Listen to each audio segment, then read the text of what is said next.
What's up, guys? Welcome back to the TCG Scrubs podcast. I'm Oscar, and joined with the usual guys, Colin, Team ARG. How's it going? Yep. And Joey from Joe's Corner. Hey, guys. Maybe we'll be surprised and not come back or something, huh? Maybe. But as usual, if you want to help support the channel and everything we do here, especially the podcast, you can always head over to patreon.com/TCGscrubs and become a patron. A super huge thanks to a lot of those guys. We'll talk about that again here in a second when I can get the information up. But we'll be sending out Patreon rewards here this week as well. Mm-hmm. Yeah. That's it. Sorry, I got distracted with something. And also, if you want to check out in the link in the description below, Happy Little Hug Factory, who sells singles for Force of Will as well as sealed product.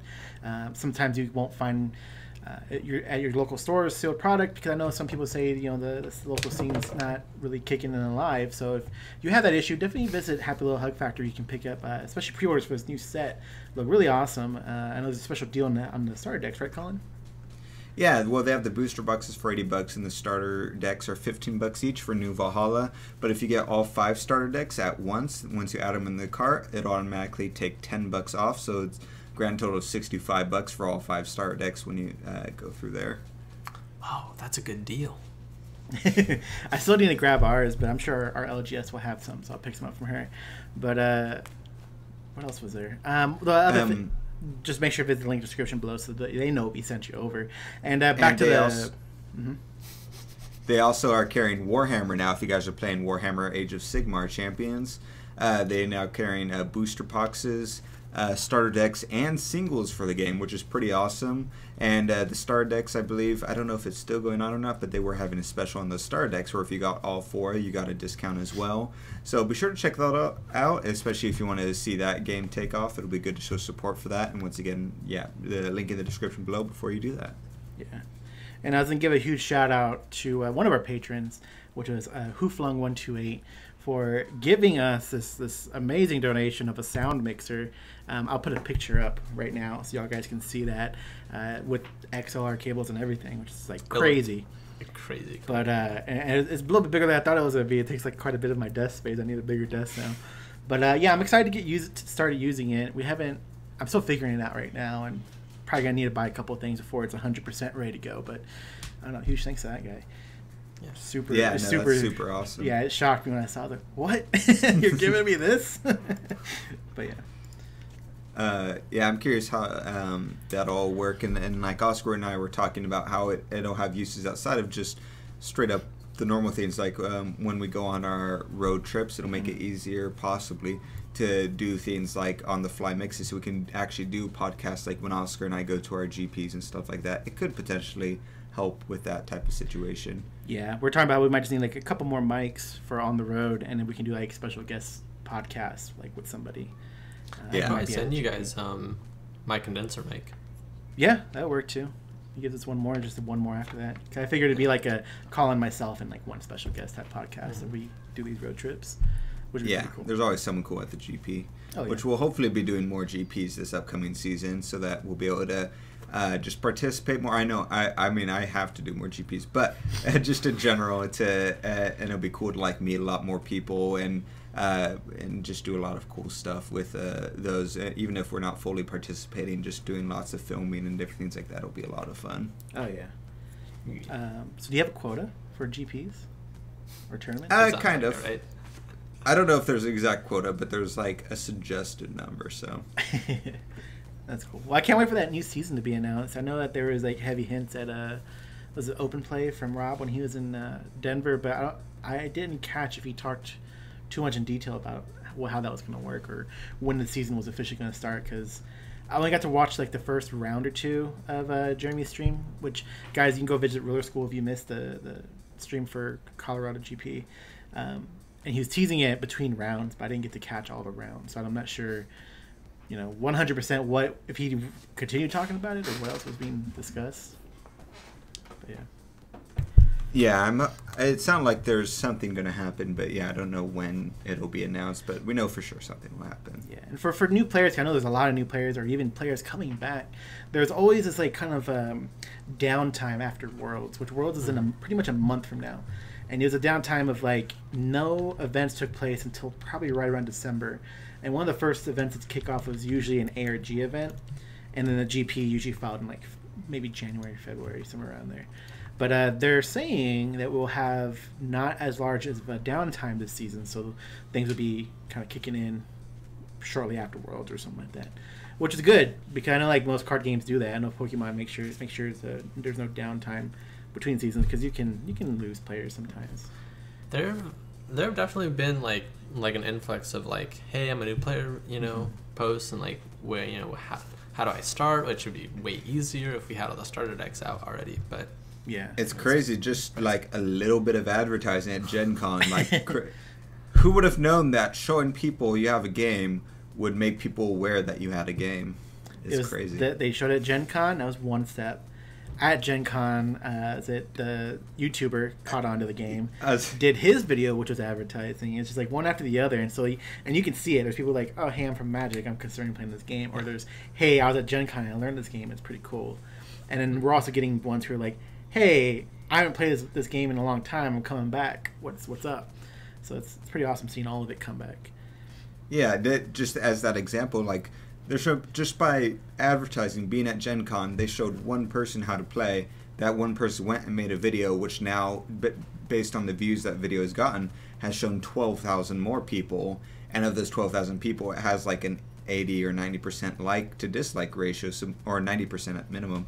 So majority of people liked it in the comment section, or people who want to come play the game, stuff like that. So that's just from like one avenue of them showing the game, and so they just need to do more of that because it's a good game and people just need to see it. Like everyone in the comment section of that was like, oh, you had me at there's no more being mana flooded or mana screwed. All right, I'm going to go play this game now. That type of thing. It was people funny how many comments were that exactly. But no, yeah, I'm excited. A shorter downtime between the seasons because it almost made certain sets being released irrelevant. Like if this new cluster was released and it was like last season's, it would be like there's no tournaments until the next set is released. So it's like nobody cared about what the meta was, what was good. It was just like pretty much ignored essentially. Like until you had your next big event, and the next big event usually occurred right after the next set. Like set 2 was released for the cluster, so hopefully this will help make everything relevant. Yeah. It's and exciting.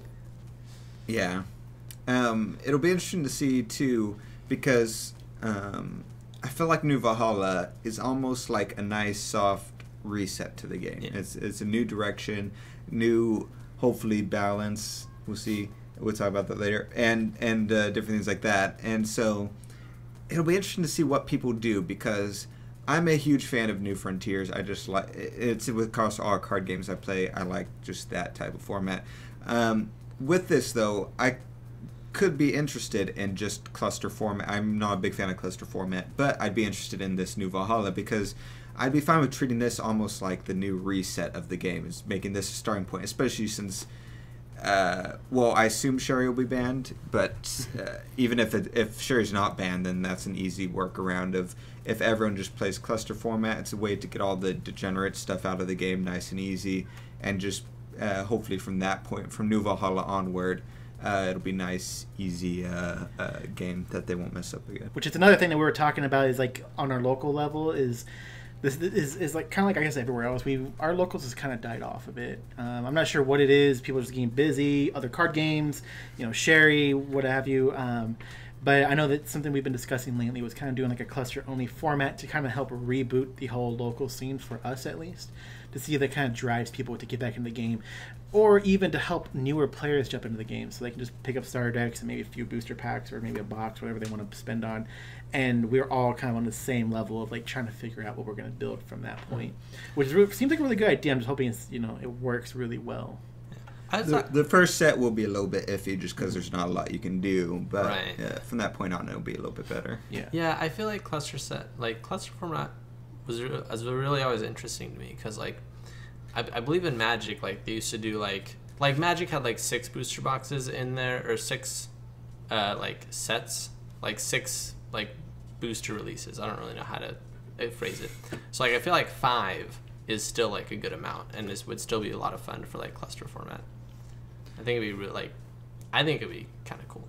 Mm-hmm. Yeah, I think so too. And it's different than others where, I mean, you have those rulers for the entire time. The 10 rulers it starts off with, so we have less rulers per cluster. But at the start of the cluster, that's more rulers at the start within a cluster itself than we've ever had before. So inside of cluster format, at least for the first set or 2 sets, it's going to be more ruler variety than we've ever seen before. So this is the easiest time to do a cluster format from beginning to end if you wanted to. So like I think the transition between sets is what's like in Magic. It's easy because it's like you still have the three past sets. So it's like 3 sets chunk, and then like it's like the next 3 sets and the past 3 sets. So then like in Force of Will, like I think that transition is the only issue people would end up seeing.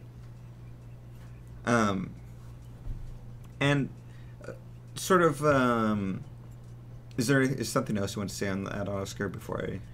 No, I mean, a little bit. So like, we normally every year when the starter decks are kind of revealed, they've been revealed differently each year, and this one is probably the first year it's going to be like very elongated how they're revealing the starter decks, because in the past it's like 1 week was dedicated to, let's say, white, and then week 2 was like red. And so we were able to proxy these, because one thing we like to do is on the channel is proxy the starter decks, and then kind of do like a versus game between like me and Colin with the starter decks. But we haven't really been able to do that because we've only so like as of right now, but which is spoilers tonight. We film Sunday nights. It's the 19th. We've already seen the first half of all the starter decks. Now we could proxy those and play against each other, but it's probably not as fun. It's because it's only a 20 card deck. So we're gonna have to wait another 2 weeks, possibly, if everything goes as planned, before we even get to proxy these, so we can see the other half of the complete decks. Assuming also, because I know we're going to get like 12 stones. Assuming those are basic stones, which we don't know if there's maybe a special stone, maybe there's basics. Who knows? So it's a lot to account for. I know I'm really excited to hopefully proxy these already and start playing them, so we can get those videos up, because that really helps drive the hype on it as well. And to answer some people's question also, we don't want to make those 20 card, because it's meant to be split into 2 mini decks for 2 players and stuff like that. And the reason we're not do like 20 card deck versus 20 card deck is because none of the decks revealed are 2 decks that come inside of a box. So we need both dark decks. So I was telling Oscar, it'd be kind of weird to have just these not even legal sized decks go against other not legal sized decks that don't even come in this starter deck that you would buy. I don't know if I'm communicating that right, but when you go and buy, really weird. when you go and buy a darkness starter deck, it comes with 2 darkness rulers and 40 cards that split in half into 2 mini decks. We've only seen that 1 deck and 1 ruler, and so I feel like it's better to film something that's that deck and that ruler versus the other deck and that ruler that come inside of that 1 box, to give you guys an idea of exactly what you're getting into from each of those different starter decks. It's kind of weird because you're not really going to have that mini 20 card deck go against a mini 20 card deck from the light deck, because if you're doing that, then you're just going to use the full deck from the dark deck against the full dark of the light deck. So it didn't really make sense to me. So until the starters are fully revealed for a singular color, it didn't make sense to do the versus. It just preemptively, if any people had questions about why not just do that. And I guess it kind of shows the communication between us so far, how we haven't really discussed it yet, because now I'm seeing Colin's side of what he wants to do, and I was like, oh, I was going to do something. I told you different. We did. Well, like we had this discussion, guys. Oscar's a habitual. Hold on real quick, Joey. My idea was, though, is to get the full starter deck, everything that's going to be in the box, and that's one person's. And then Colin would get like blue, I'm sure he's hyped on blue. And then you'd pretty much structure your deck as a 40 card deck amongst that, so you can pick which runes you want to play. Because maybe there's blue runes on the other side on that might be a 0 cost that can slide into that. You know what I'm saying? Well, I agree. We should do that as well. But I also like the idea of kind of like how we did the Transformers Star deck, of saying like, hey, if you guys only want to spend $15 and you have a brother or a friend or sister you want to play with, here's what it'll look like for this deck. And you can get an idea of the power levels, what ones are better to do that split into 2 mini decks and different things like that. Yeah. Yeah, and like... Sorry, Joe, you're saying? Like, it's fine. Like Force Will said, like, one of the ideas is, like, they're, like, dual decks, which, like Magic had very similar, basically a product that's called a dual decks, and their decks meant to fight each other against each other because they have those interactions like built into them. It's like, yeah, while you can still use them in the regular game and everything, like half of their design is that, you know, they want to get people into it and they want to have these interactions. It's like they're probably very, very balanced going against each other. Yeah, and I mean they've had the dual decks before with Faria and Melgis as well, back in Alice. But I feel like it'll be more similar to maybe the Pokemon versus decks, except better, obviously. But where those were like those were not too bad though. Like, yeah, they weren't too bad, but they still were like, here's some pretty good cards, and then here's a lot of fluff. Yeah, there was fluff in it. But you had like 8 hollow energies out of one of those. Whoa! And alternate art like Sycamore, and like some EXs that were good in like expanded format. So get out of here. Yeah, but I forget, there's something weird about them that wasn't great. But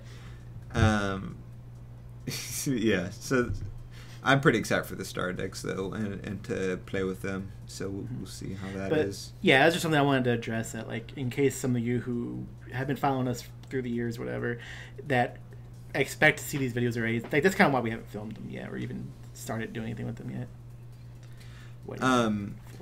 But I want to mention real quick as a side note, for people, in case people were tired of it or just different things like that. I just want to say there's a reason I always am like giving the Sherry hate, and the reason that I'm very upset that it wasn't E-banned, and 2 reasons. One, we reported in the news last week, I think it was 3 or 4 tournaments, some of which were GPs and stuff, and all of them was a Sherry sweep in top 8. And so there's that reason that it's just no fun. But the other reason is, like Oscar had alluded to earlier, our locals is pretty much dead right now. Like I said, we're going to try and restart it. We're working on some stuff to hopefully jumpstart it. But one, we shouldn't have to put that much effort in it. There should be some advertising or something like that. So that's a separate issue. But one of the reasons for sure, at least for at minimum of like 1 or 2 people, I would gander 2 people at minimum, maybe 3, is Sherry is the reason that they don't want to play. They might get back into Force of Will at a later point, but I know there's one person who verbally told us it's not Sherry, and I can think of at least 1 or 2 people that, whether or not they say it, is probably Sherry, that they don't want to play. And to reply to, because one of you is priority commenting right now below, which you've commented before, some of you, is like, just ban it locally. Is just some of these people don't want to ban locally. The reason is because some of these people play, and they're essentially practicing, because when the next GP comes up, they want to be relevant, they want to be ready to take it on. And if Sherry's the number 1 thing to run, then they're going to have to run it or run against it. So kind of stuff like that happens. It's not everybody in our locals who kind of is like that, but the reason behind just not just straight up banning is because of that. It's just like, well, you shouldn't have to. Yeah. Like I personally, even though I don't like Sherry and all that stuff, I always like to play the main format with the main format rules. So I always will prefer New Frontiers over Wander or Cluster and all that, and I prefer playing by actual tournament rules. It's just like a preference of mine, because it's just what I like doing and stuff. So I'd hate having to go and do a local ban that I know will not be applicable anywhere else. And if Sherry isn't banned when the new set comes out, then it's even more useless to be running it and doing all that stuff. So, but like that's why, because I know our locals is probably not the only one that was affected like that, and so it's just such a weird thing to. If you heard Jeff on the podcast, he said it's because there's certain rules that they had in place, and they didn't want, so the rules that they made that they didn't want to break, which is such a weird thing. Mm-hmm. When and like I've said many times, you're not going to lose customers if you ban Sherry. You'll have angry customers. You're not going to lose anyone. You are 120% losing customers every day that Sherry is legal, or every week. And so that it sort of just sucks, that sort of realization. I think it was this week or something like that, oh, yeah, our local's pretty much dead now. So we're working on plans to jumpstart it, but that is one of the reasons that I've always brought it up and been adamant about it, is because not just the competitive scene, but like I always say, my main focus is always the local scene. Mm-hmm. And so, yeah. Just want to mention that real quick. Yeah.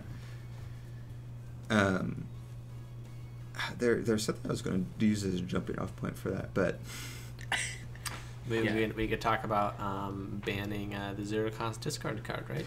Right. Oh, yeah. So if you're in the Facebook US group, you might have seen a little bit of this. You want to go give a brief summary before we get into discussion, Joey? I'll try.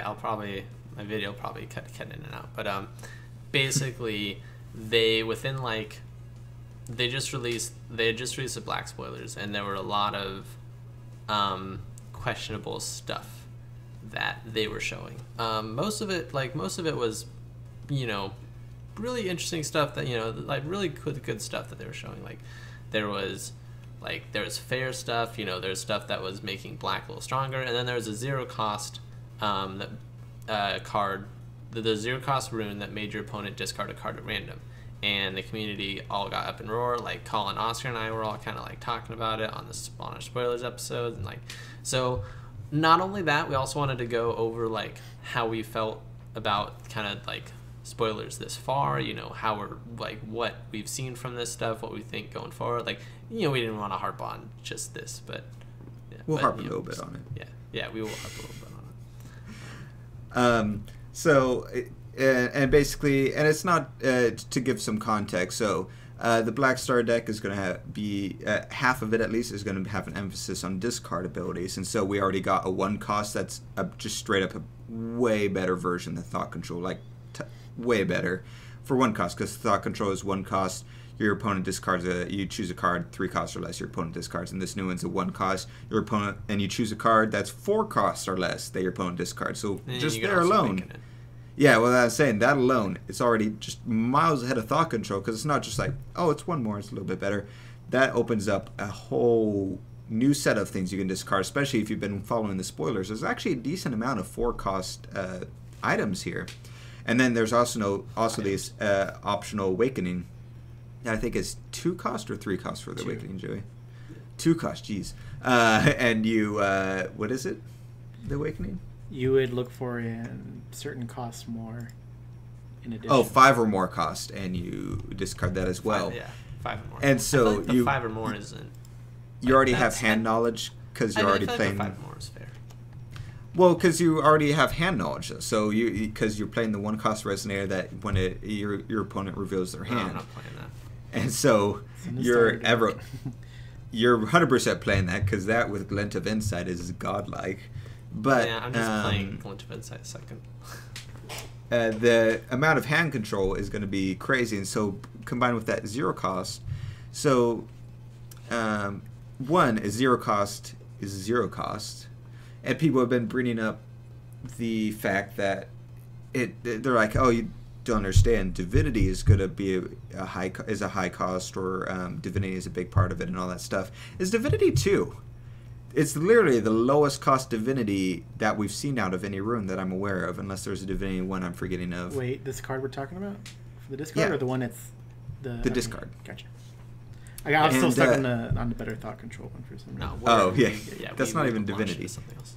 Yeah, no, it's checking. So Divinity 2 is the lowest for a free cost. You would think it'd be Divinity 3 or something to make up for that 0 cost, but you gave it one of the lowest Divinity costs we've seen out of any of them.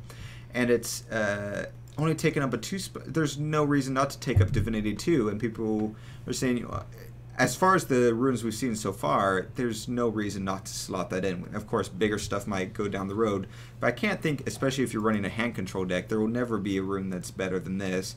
And you could think of reasons maybe not to run it in other colored decks, but inside of a black deck, where you're probably running hand discard anyways, because every black deck currently, and non-black decks, are running Thought Control and Glint of Insight and different things like that. So this is just going to be guaranteed 0 cost thing that just leads into, just from what's been spoiled so far, leads into degenerate combos just off the bat.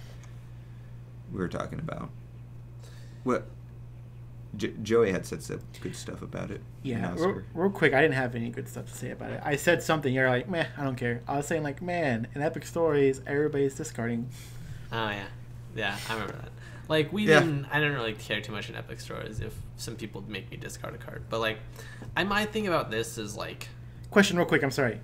if everybody was running this card and you're the fourth player going, you wouldn't care going into your turn with only 2 cards, drawing a card? No, because I'd really only be behind 1 card.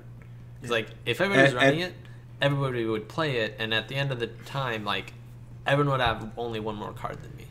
Someone's going to be super degenerate in Epic Stories and run that ruler with all those discard runes and stuff, and then they're also going to be running Fox with the discard Chimera so they can quick cast make you discard on top of the other control.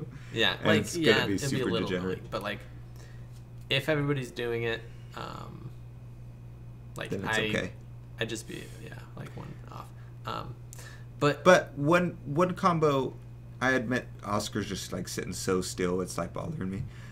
Sorry, yeah. I was like, did he freeze? But I see the little bar moving. I was like, right, oh, that's crazy. That's a lot he did. Like one combo Joey and I were talking about, let's say you go second. Your opponent plays a card, goes into your turn. You play the Thought Control. You play the Thought Control again or some other discard card. There's going to be more. And you play that rune.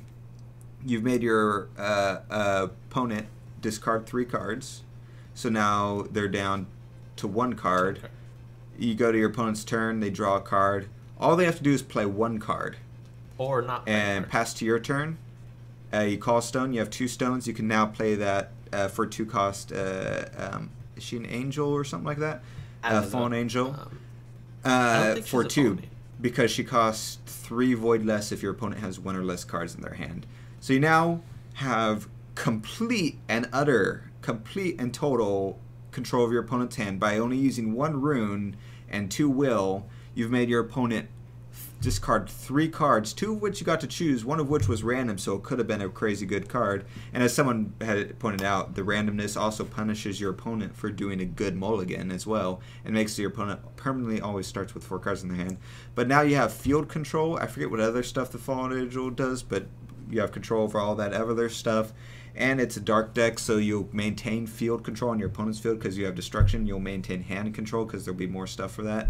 And that's all by turn 2. You have complete, like, just every level over your opponent. And so even if it's not good at the competitive side at GP, at the local level, this is the type of thing that makes people start playing it, and then they're like, oh, I actually don't want to play this. This is not fun. Like, I'm obviously not, like, as upset as Colin is. I realize that there's probably going to be some real gay stuff that they do with it. My issue with it is, like, if I run it, my opponent has to run it. Otherwise, I'm up on, like, I have card advantage now for free. Like, and I automatically kind of start with like a +1. Like, if I run it and my opponent runs it, and then, like, it's kind of gonna be like a little rant like Colin went on. But, like, if I run it and my opponent and my opponent runs it, whoever plays it might, like, one person might just get screwed because it's random, and one person might not get screwed because it's also random. And so, like, the random factor really sucks. And then, like, I wouldn't have a problem with it, except they've already introduced a bunch of other really, really, really good discard cards. And on top of it, see, I always thought discard was, like, good, but it's, you know, maybe a little bit balanced because eventually your opponent doesn't have any cards in their hand, and so they can do other stuff. But introducing, like, a something that actively rewards you for discarding cards, like, it's rewarding you for winning the game. So it's like a win more. That's pretty much my issue. Is, like, don't introduce, like, a win more condition where, like, good job, you're discarding, so you're already, like, kind of ahead because you're controlling their hand. Like, just, you know, now that you've done that, good job. Now here's a better, like, more cards to win harder. You're talking about, like, cards that directly benefit you by you controlling your opponent's hand, essentially. Yeah. It's like, you don't like that, yeah. Yeah, it's like we've already seen 2 cards that do that. One of them maybe wasn't that great, but Azazel, Azazel was really good though. Like, and if they do more, I feel like it's just gonna get worse. Like, and here's the thing. And And to piggyback off what you're saying is, you have this rune, so your opponent discards a card, and usually there's a trade-off, but there's not here. You're not losing any will. You haven't tapped any stones, so you're not losing on that. You're not losing on, like you said, on hand advantage, because you haven't played any cards from your hand. You have the exact same cards in your hand at the beginning and end of turn when you play that rune, but your opponent does not. The only thing you're losing now is 2 divinity. Then, so if someone came up to you and said, you have 10 divinity on this ruler, do you want to use 2 of that? And your opponent starts with 1 less card at the beginning of the game, and they don't get to choose which card they lose out on. And that card's in their graveyard. It's not even like back in their deck. It's in their graveyard. And so unless they're playing a deck that can play off the graveyard, they just don't get that card now for the rest of the game, unless they could pull another copy. You'd be like, oh yeah, take that. Take 3 divinity, actually. You know what? I don't care. That's amazing inside of a card game that's based on randomness and top decking and random advantage. Being able to start with a card advantage, percentage wise, is redonkadonk. I think that's why everybody points to Sherry and they're like, oh, she starts with five more effective cards in her hand and they all do really good stuff. And it's like, okay, isn't this very, very similar to that? Like, you're starting the game with better card advantage. Yeah, and that's the thing that everyone wants to make sure that they avoid is you don't go the Sherry route. You want to go the route where you're just empowering and blanketing over your ruler with abilities and synergy and stuff like that. Not just like, bink, I'm doing better now. Mm-hmm. You know, and they're like, what'd you lose out on? Some sort of 2 divinity. I still have 8 freaking divinity, 2 of which will go to the Master Rune. So we still have, after making your opponent start with 1 less card and having your Master Rune, you still have 6 divinity left. And that's enough to either fill out your deck for a 5 rune deck that equals 10 divinity cost, or you could do a bunch of other stuff to make it situational. Just like, I don't know, this is very... I want to be fair to, Forceful and everything, because, a lot of people are saying, like, well, I think Jeff was just saying, like, there's ways to get around it. Like, there's reanimator stuff. There's top decking, which kind of works. My issue with, like, the top decking argument was, like, and I know Jeff will probably respond to this, like, my issue with the top decking argument is that, like, as far as I know, there will probably be more cards like Azazel. So, like, you're empowering your deck because, like, by top decking, like they want you to be top decking. That way they can play reduced cost resonators that are beefed up because the opponent doesn't have any cards in their hand. It's like, it just seems backwards. Well, and the problem with the top decking thing also is black has the hand control and black has field control because it has access to destruction usually pretty easily, which is fine. That's how it should work. But if you give it too much hand control and they're just top decking, they'll top deck, play a card, and if it's a resonator, they can destroy it. If it's something else that's not a resonator, then your opponent's at a disadvantage because now they don't have any presence on the field to block or attack. And so the only options they have left is Judgment, which we have a rune now that destroys J-Rulers in black. So there's almost no downside to just running pure hand control and then splashing your deck with a bunch of Reso Destruction and keeping the one rune in there for J-Ruler Destruction in case they Judgment, and then throwing in like 1 win con in your deck. See, because it doesn't matter how long it takes to get to the win con because you have full control over the environment. Yeah. It's just like, I don't know about Colin, but like, I'm worried because like there were some cards, but I know Jeff was talking about like everything has a counter, like everything like is like kind of is more balanced against other stuff. So like there could be, I don't want to jump on the hate train so fast, but it's and like I mean, they have time. There are counters they could introduce theoretically. I don't think they will, but there are theoretical counters they could introduce. But it still comes down to like, why is it 0 cost? It would have been better as a Divinity 1 and costing 1 black and have everything else be exactly the same. I would have much preferred that. That way you give more room for Divinity so they can do a bunch of cool stuff. Since discard is part of Dark, it's 1 Divinity, so they still have 9 left to go haywire with. But having that 1 will up, now it costs your opponent something. They're giving up something tangible inside of the game itself, and your opponent can predict what they're doing by judging the amount of the will they have and stuff like that. the thing I feel like is like I need to see how it works going forward, because like if your rune deck is like strong enough to where it's like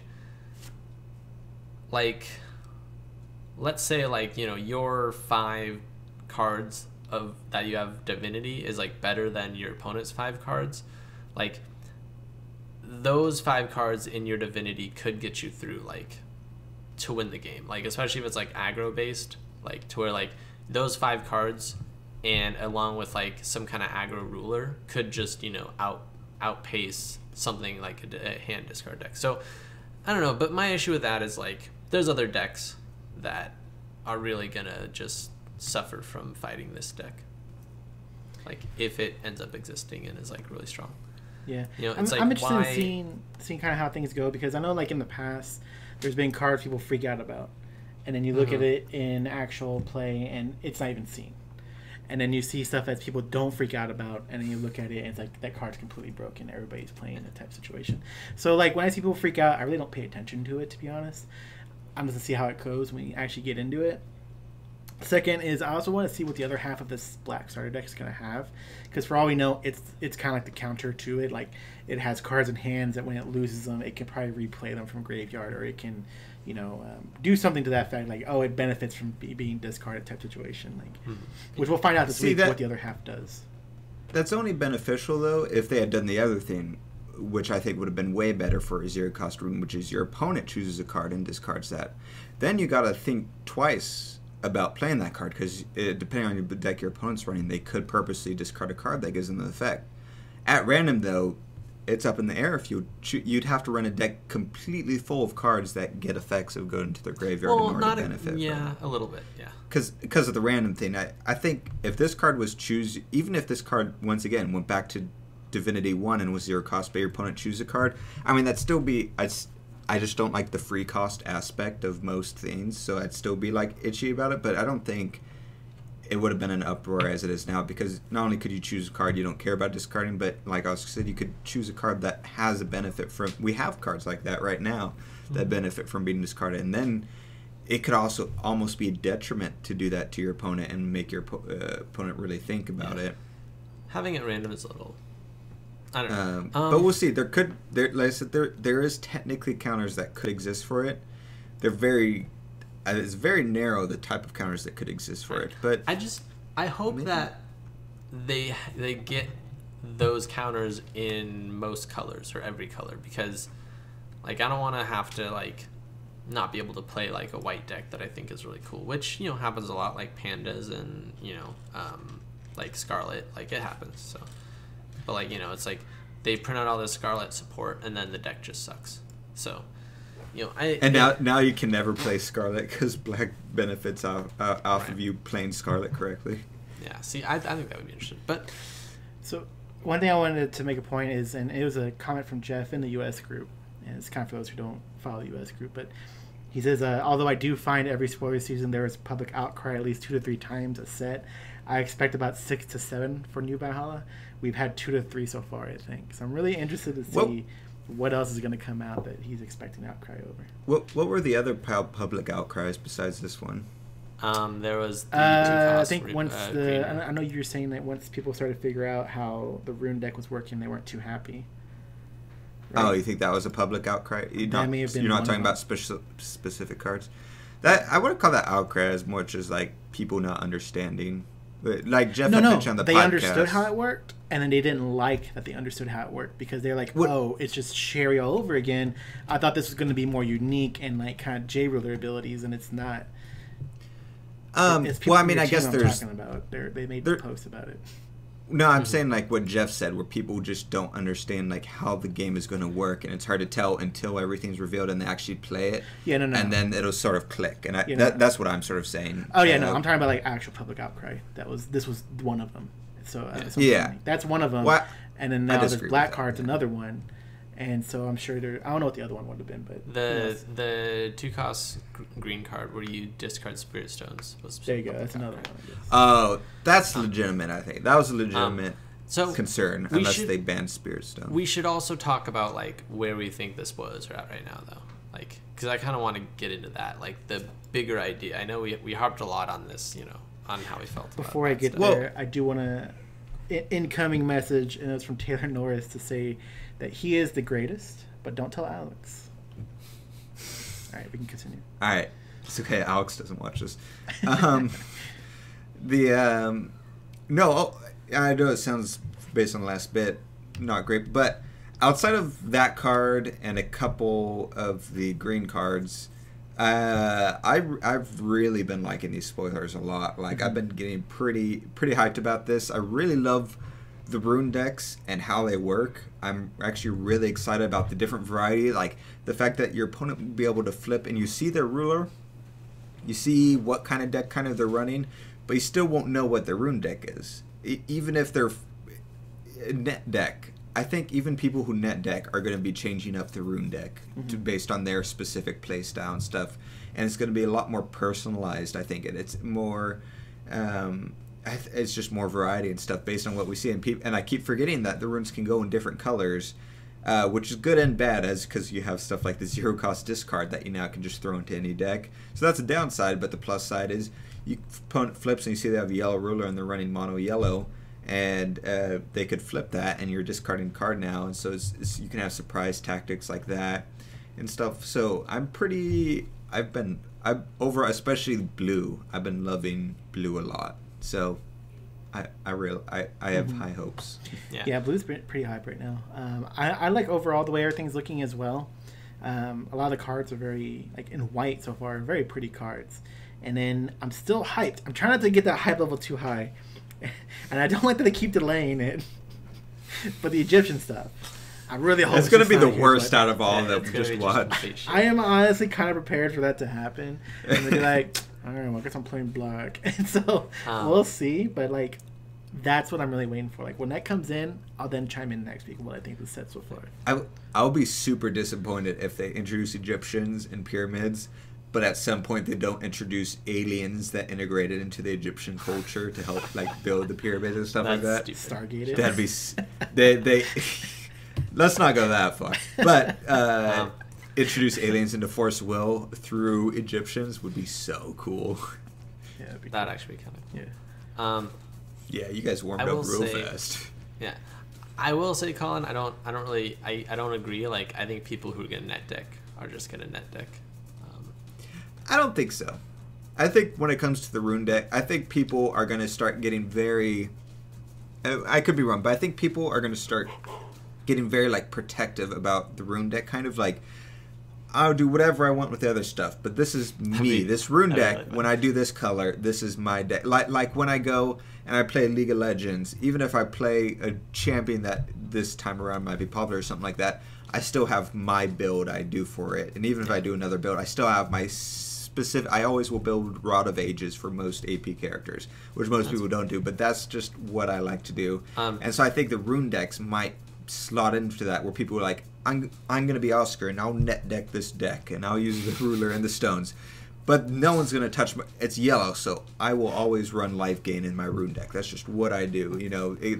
I think that could be something we see, which would be cool. I think that would be awesome. I also think it'd be cool if like there's like a bunch of different versions of net decks, like kind of like how Sherry has gone through like 3 or 4 or 5 like different iterations of like the best deck. That's some people brought different. Though. Well, no, I'm just saying like if if everything's the same, but then like the rune deck is like the only thing people have been changing, or like stuff like even like 3 or 4 or 5 like sets into the releases, like just decks keep getting updated and updated because like new stuff is found. I think that'd be kind of cool too. And new runes come out and old runes are banned, and there's this constant flux and stuff. I think it could be really cool. I will say, so I've so far been really liking the spoilers. Probably my favorite part about them so far is how much stronger the other like colors are starting to feel. Like blue is really starting to feel like, okay, like there's some scary stuff blue can do. Black with its discards like seems like a little, I'm kind of terrified of that. Like green has been interesting. Like I don't I don't know. You know, I'm not really on the green hate bandwagon, but it's treading a line right now. Yeah. Like yellow, I really like some of this, like a lot of the stuff in yellow. Like I've liked some of, I really liked Adam's Master Rune, I think, and like there's been some cool, like the other, I think 3 cost rune, like rest everything was really interesting. Never run bunnies. Yeah, so like there's a lot of good stuff like that has been coming out of every single color, and I'm really liking that. It seems like all the colors are kind of getting stronger now. So, getting stronger.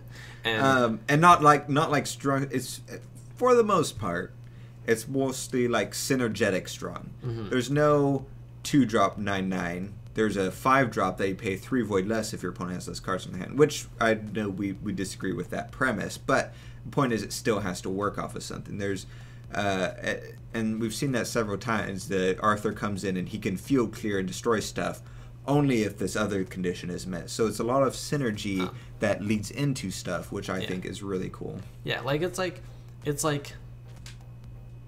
there's just everything's getting good stuff, and I like how everything seems kind of is synergistic with everything else. Like it feels like its own like little ecosystem right now. Like, you know, this beats this and this beats this. And one of the things I really like is like the rune deck, I think, is going to introduce this really, it'll turn like because card games, you know, are kind of like a chess match, but this will be like, you know what cards are going to be in their rune deck. Like you have a list of like the most popular, you know, cards that people have been playing, or you know that, oh, they're playing this card, they might be net decking this deck. So like I feel like it's going to make matches much more like chess like, of where, you know, it's like, oh, he's holding 3 will up, like he has, you know, this card, he has like instant speed cancel, he has instant speed like removal. And with that there comes like this really, I feel like there'd be like a chess, like almost chess like interaction between people playing, and it'll be like, I know you have like 5 aces up your sleeve, and it'll be like, it'll be a whole nother resource, which is kind of cool. I think that's about it for now. Yeah, we'll call it a night there. I know it's probably around the 50-minute mark, but we do have spoilers starting up soon. So if you guys haven't watched already, make sure to go check out our spoilers. They come out every night, roughly an hour after they're revealed. And you can kind of see it from there. One thing I do want to do is like I want to kind of shout out somebody every now and then. But like, if you guys haven't seen this other YouTube channel called The Little Scout, make sure to go check them out. They have a really good video called Diffusion of Innovation in the Community for Force of Will, and I think I should go see it. It's really good stuff. He only has like 100 subs, and I think he should have like way more than even we have, because he has really good content. But yeah, we'll see you next time. Yeah. See you guys.